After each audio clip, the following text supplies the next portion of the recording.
और द्रव्य। अब ये ज्ञान यज्ञ होता है तो पहले में समझा ये भी यज्ञ है। जहाँ यज्ञ होगा वहां उनकी पत्नी दक्षिणा की चर्चा नहीं आएगी, चाहे ज्ञान यज्ञ हो चाहे द्रव्य यज्ञ हो।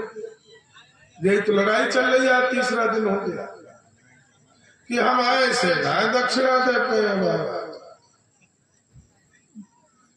हम तो और रूप से देते हैं, हमारे ढेला आवो अपनो कार्य करता भी है। हमारा ठाकुर जी का तो ना भैया हमें तुम अपनी घर रखा तुम्हारे काम।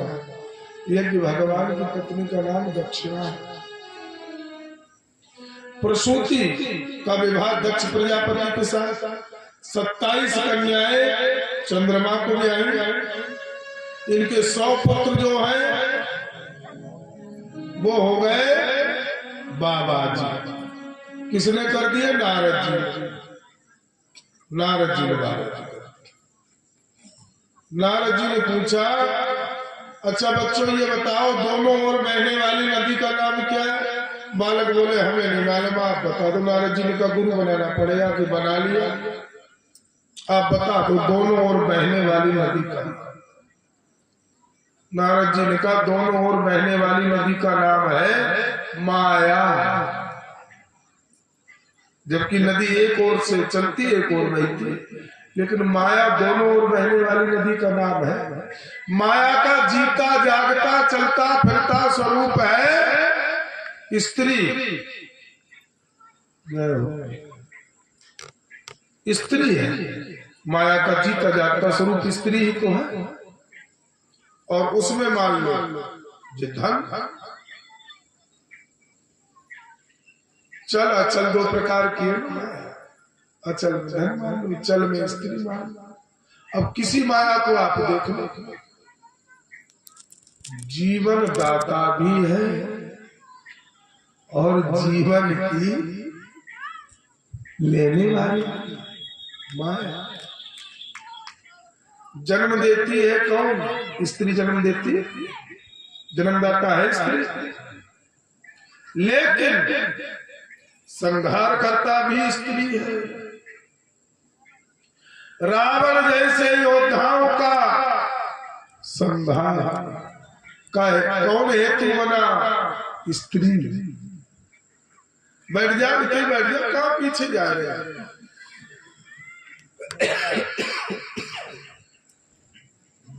तुम बढ़िया आदमी सज्जन, तो अगर रुपया हॉस्पिटल में आपके पास है तो जान बचा देगा, है तो जान बचा देगा। और वही रुपया, रुपयों का भरा बैग टिकरी चौराहे रात के 1 बजे तुम्हारे पास है तो तुम्हारी जान ले भी लेगा कि नहीं ले लेगा? मीडिया वाले बताते हैं मौत का कारण पैसा, इनकी मौत का कारण इनका पैसा बना। जिंदगी बचने का कारण कि पैसा नहीं होता तो हम मर जाते। ठीक, वो चाकू मार रहा है, वो पेट फाड़ रहा है आपका धन छीनने के लिए, ठीक। और एक पेट फाड़ रहा है, वो क्या फ्री फाड़ रहा है? वो भी तो पैसा ले रहा है। जो हॉस्पिटल में ओटी में ऑपरेशन थिएटर में फाड़ रहा है वो भी तो पैसे ही ले रहा है, लेकिन वो पेट फाड़ रहा है आपकी दीर्घायु की कामना करने की। और वो जो पेट फाड़ रहा है सीधा वो पेट इसलिए फाड़ रहा है कि तुम मर जाओ तो सबूत खत्म हो जाएगा। दृष्टिकोण अलग अलग है, पैसा दोनों ले रहे हैं, तरीका अलग अलग है, सोच अलग अलग है। एक में निजी स्वार्थ है और एक में स्वार्थ के साथ परमार्थ भी है। परमार्थ में धर्म होता है और निजी स्वार्थ में धर्म होता ही ऐसा। कथनी करनी भिन्न जहां, धर्म नहीं पाखंड वहां। जैसे कहा जाए और किया न जाए उस क्रिया का नाम धर्म हो ही नहीं सकता। मनसा वाचा कर्म, धर्म मन में आए, वचन में आए, कर्म में आए, तब आप धार्मिक कहलाए। केवल धार्मिक चर्चाओं से कोई धार्मिक नहीं हो जाता। धार्मिक बनने के लिए आपको अंदर से बैटरी चार्ज करनी पड़ेगी, तब रोशनी होगी, मालूम पड़ेगा कि हाँ इसे धर्म कहते, इसे धार्मिकता कहते। जो सबसे छोटी कन्या सती है, जिन्होंने अपने शिव को ब्याही नहीं, और शिव को ब्याहने के पश्चात अपने पिता के घर आके आत्महत्या की। सती ने आत्मदाह किया विवाह उपरांत। अब जो इनके मोहल्ले की बात है, इनकी बिरादरी की चीज बताए, विवाह के बाद सती पीहर में क्यों मरी? कथा नहीं सुनी? कह तो रही ना करी, बताए ना देव भैया, ऐसी छिपी हुई बात है तो बता क्यों मरी? सती मरी पीहर में जाके, इतनी तो सुनी कि नहीं सुनी? क्यों मरी? शादी के बाद अगर कोई मरती है कन्या, तो ससुराल वालों से परेशान होकर मरती है। ससुराल मरती, ससुराल वालों को जेल कटवाने के लिए, फांसी करवाने के लिए। शादी के बाद अच्छा माता पिता का क्या रोल है कि माता पिता पे मर्डर लगाए? और सती ने शादी अपने मन से की, जबकि दक्ष मना करता रहा कि शमशान में रहने वाला तमोगुण प्रधान, ये मुझे स्वीकार नहीं। स्वयंवर में स्वयं महादेव को वर चुना, और विवाह उपरांत आत्महत्या पिता के घर आके की। ध्यान दिया क्यों? इसकी भी जड़ जो है, अब आप यही तो कहेंगे उनके पति को नहीं बुलाया, यही उत्तर तो है, पति को नहीं बुलाया। इस अपमान में उन्होंने अपने प्राण दे दिए। बुलाया तो सती को भी नहीं था। दक्ष ने अपने यज्ञ में पति को नहीं बुलाया, तो सती को कब बुलाया? सती गई क्यों बगैर बुलाए जिद करके वहां? क्योंकि सती को मरना ही था। सती इसलिए उस यज्ञ में गई कि कैलाश पे शिव की जो हिंसा, हिंसक नहीं है शिव, इतनी बड़ी अहिंसा है कैलाश पे। चूहा और सर्प एक साथ खेल रहे, गणेश जी का वाहन महादेव का सर, कार्तिकेय का मोर महादेव का सर, पार्वती का वाहन शेर और महादेव का वाहन बैल, बिल्कुल गले मिलके रहे। शिव की अहिंसा इतनी प्रबल है कि सती आत्महत्या करना चाह रही है, लेकिन हिम्मत नहीं पड़ रही है, कैलाश की जगह ही नहीं मिल रही। अब आप कहेंगे आत्महत्या करना क्यों चाह रही थी? सती से गलती हुई। जो हम आपको 3 दिन से समझा रहे हैं कि कथा में मन ना लगे तो आया ही मत। बड़ी साफ बात, मन नहीं कर रहा है मत आओ। कथा में बैठने के बाद मन ना लगे तो पाप लग जाता है, कथा के अपमान का। वही सती से हुआ। जैसे हमारे चौहान साहब का, बाबा जी का मन हुआ मास्टर साहब का कथा सुनने का, ऐसे महादेव। अच्छा ये बताओ, धरती का सबसे प्रथम पहला कथावाचक, पहला कथावाचक धरती पर कौन हुआ? अब तो इतने हैं कथावाचक, क्यों महाराज? अब वर्तमान में तो इतने हैं कि तुम अगर एक कंकड़ी फेंको तो 1000-10,000 किलोमीटर कथावाचकों के ऊपर से गुजरती चली जाएगी, जैसे मच्छर भर बनाते घूम रहे हैं। हाँ, ले और व्याख्या करें। हाँ, गोस्वामी जी ने भी व्याख्या की, कलियुगी वक्ता होंगे मन क्रम वचन लबा, उन्हें मर्यादा से कोई लेन देन नहीं होगा, केवल व्यवसाय बना लेंगे, कथा को धंधा बनाएंगे, कथा को केवल धंधा करेंगे। भगवान की मर्यादा, उनमें खुद मर्यादा नहीं है, वो जानते ही नहीं मर्यादा। तो सबसे पहले कथा के रचयिता रचयिता, कथा के लेखक कौन है? महादेव। तो सबसे पहले वक्ता भी कथावाचक महादेव ही। व्यास जी, सूत जी अर्थात शुक्र, इसके बावजूद एक कुशल श्रोता भी है कथा सुनने वाले।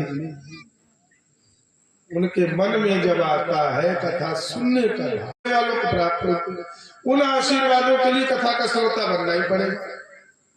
वो आशीर्वाद पाने, कई आशीर्वाद ऐसे हैं जो दोनों को मिल जाते हैं। जे गावे और सुने सो तरह भक्ता, कई ऐसे पूरे सुनने वाले। तो महादेव के मन में आया भाव कथा सुने। कौन सा समय था? त्रेता युग। एक बार त्रेता जग माही, त्रेता जग माही, सब गए बजर सिपाही, सब गए बजर सिपाही। संग सती जग जननी भवानी, संग सती जग जननी भवानी, पूजे पुण्य अखिलेश्वर जानी, पूजे पुण्य अखिलेश्वर जानी। अब दो लोग गए कथा सुनने। संग सती जग जननी भवानी, कुंभ जी के यहाँ पूजे मुनि अखिलेश्वर जानी। बड़ी पूजा की, आरती की, चरण धोए। और जब पूजा आरती की, चरण धोए, किसने? कुंभ जी ने। इतनी देर में सती ने क्या मान लिया कि जो विद्वान नहीं, ये विद्वान नहीं है, हमारे भोले बाबा से ज्यादा थोड़ी जानते, ये हमारे भोले बाबा से ज्यादा नहीं जानते। अगर जो जहां विद्वान होते, ज्ञानी होते, तो हम लोगों के पैर नहीं धोते। कथावाचक के प्रति सती का भाव खत्म हो गया। और जब कथावाचक के प्रति भाव खत्म हो जाएगा तो मैं आपको लिख के दे रहा हूं, कथा में मन नहीं लगेगा। उस कथा में जाओ ही मत जिसमें कथावाचक के प्रति भाव ना हो, जाओ ही। मैच देख लो उतनी देर क्यों।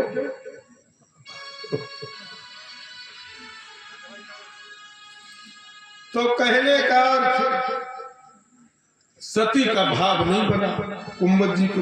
अब दो लोग सुनने वाले नेक सी मरहिया बाबू में समझ आया, कथा हुई, दो गए सुनने और सुनी एक ही।